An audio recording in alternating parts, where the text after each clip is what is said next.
O Brasil sempre foi a terra dos maiores camisas 9 da história, mas hoje vive uma das maiores dúvidas do futebol mundial. Quem vai assumir essa camisa pesada na seleção brasileira? Com a chegada de Carlo Ancelotti, a decisão não é apenas escolher um nome, mas definir o estilo de jogo, a formação e o futuro da equipe. Pedro, Endrick, Richarlison, Vitor Roque. Cada um representa um caminho diferente e a escolha errada pode custar um título. Neste vídeo, você vai entender quem realmente está na frente nessa disputa e por que essa decisão pode mudar o destino da seleção. Durante muito tempo, a seleção brasileira não precisou discutir quem seria o seu camisa 9. O nome simplesmente surgia e resolvia, mas hoje a realidade é outra. O Brasil entra em um novo ciclo cercado de dúvidas, expectativas e decisões que podem definir o futuro da equipe. Com Carlo Ancelotti no comando, a pergunta deixou de ser apenas quem joga melhor e passou a ser quem se encaixa no que o treinador quer construir. Ancelotti é um técnico que prioriza equilíbrio, leitura de jogo e eficiência, e isso muda completamente o perfil do centroavante ideal. O camisa 9 da seleção não será apenas um goleador, mas uma peça-chave dentro do sistema, alguém capaz de sustentar o ataque, abrir espaços, pressionar quando necessário e aparecer nos momentos decisivos. É nesse cenário que surgem os principais concorrentes, cada um com características muito diferentes e todos com argumentos fortes para assumir essa vaga tão pesada. Pedro aparece como o nome mais óbvio quando se pensa em centroavante. É o jogador mais próximo do modelo clássico, aquele que vive dentro da área e transforma chances em gols. Pedro oferece segurança, presença física e uma leitura de posicionamento que poucos atacantes brasileiros têm hoje.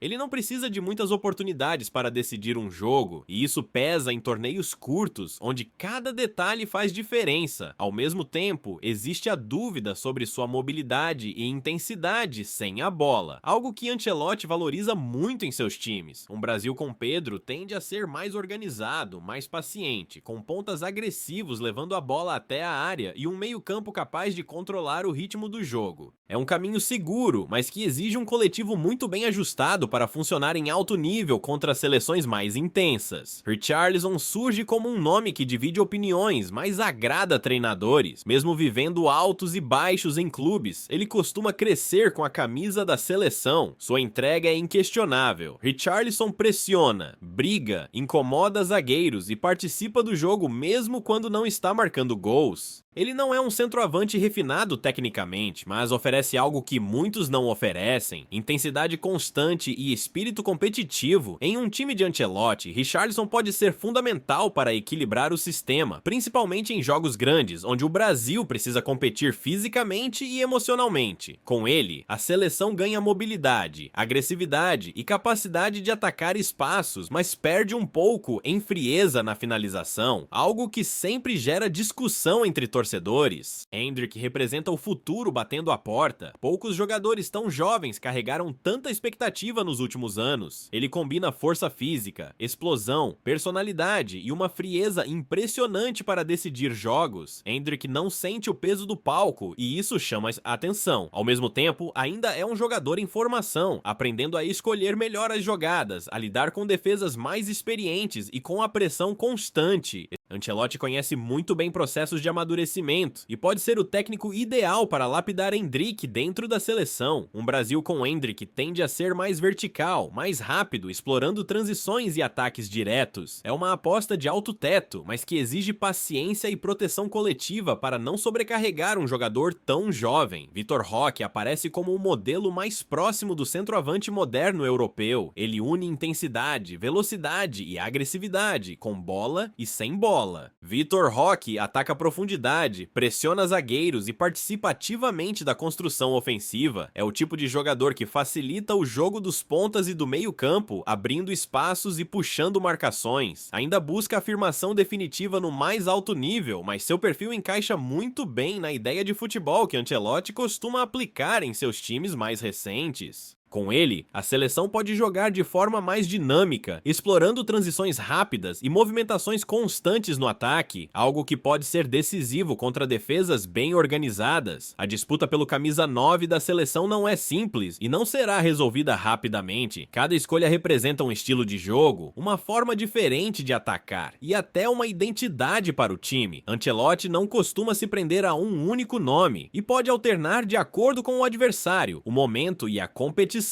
O que está em jogo não é apenas quem vai vestir a camisa 9, mas qual seleção brasileira o torcedor vai ver em campo nos próximos anos. Essa decisão vai moldar o ataque, influenciar as formações e definir como o Brasil vai enfrentar o mundo novamente em busca de títulos. João Pedro surge como um nome que cresce silenciosamente, longe do grande holofote, mas muito observado por treinadores europeus. Diferente de um 9 fixo tradicional, ele é um atacante híbrido que consegue jogar centralizado, cair pelos lados e participar da construção ofensiva. João Pedro não é apenas finalizador, ele se movimenta, associa com o meio-campo e tem boa leitura para atacar espaços entre zagueiros. Esse perfil agrada muito a treinadores que valorizam inteligência tática, e Ancelotti sempre mostrou preferência por jogadores capazes de entender o jogo além da função básica. Com João Pedro, a seleção pode ganhar fluidez ofensiva, trocas constantes de posição e imprevisibilidade no ataque. Ele não precisa ser o homem que toca poucas vezes na bola, mas pode ser aquele que conecta o setor ofensivo, facilita a vida dos pontas e aparece como surpresa dentro da área. A dúvida está na regularidade em jogos de altíssima pressão e na capacidade de decidir partidas grandes com a camisa da seleção, algo que só o tempo e oportunidades maiores podem responder.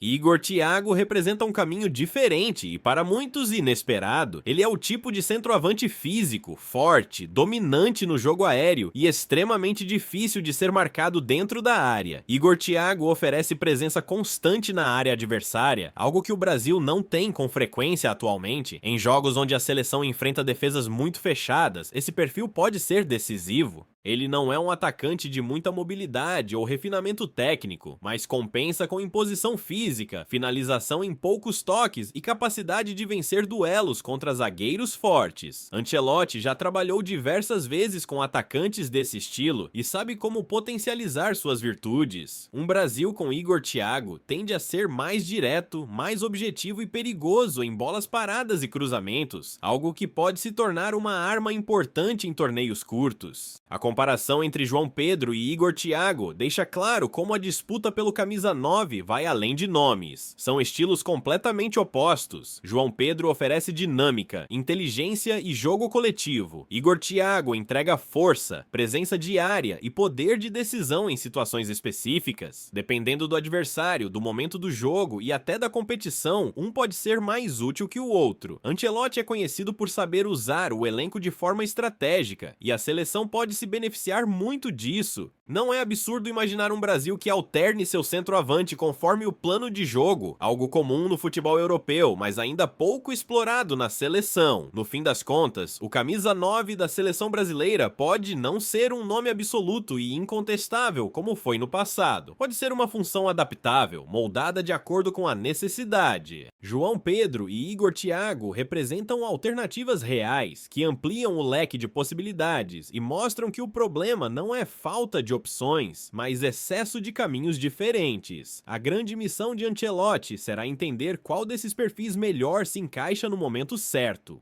E para o torcedor, resta acompanhar, discutir e torcer para que, independentemente do nome escolhido, o Brasil volte a ter um ataque capaz de impor respeito, decidir jogos grandes e recolocar a seleção no topo do futebol mundial.